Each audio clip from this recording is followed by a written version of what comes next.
Maswerteng hapon po mga ka-STL. Narito na po ang resulta ng STL Batangas para sa araw na to, second draw, January 24, 2025.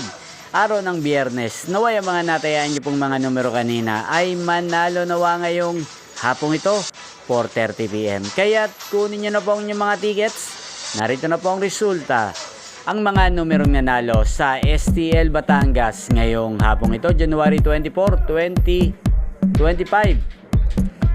4:30 PM, second draw result, 24 at 39. In exact order. Sa lahat po ng tumaya kanina sa STL Batangas para second draw ng 24 at 39. Congrats po sa inyo. Panalo po kayo. Again, 24 at 39. At ngayong hapong ito sa STL Batangas, sa atin pong i-shoutout si Ate Rosita ng Batangas. Shoutout po sa iyo, Ate Rosita. Naway ang mga tinataya mong mga numero sa Batangas, sana po ay manalo na po ngayong hapong ito. At sa lahat po ng mga taga Batangas dyan, shoutout po sa inyo. Inyo pong napanood ang resulta ng STL Batangas sa channel na to, Roderick Hernandez TV. Magkita-kita pong muli tayo mamayang alas 8:30 ng gabi dito po sa channel na to. Thank you for watching.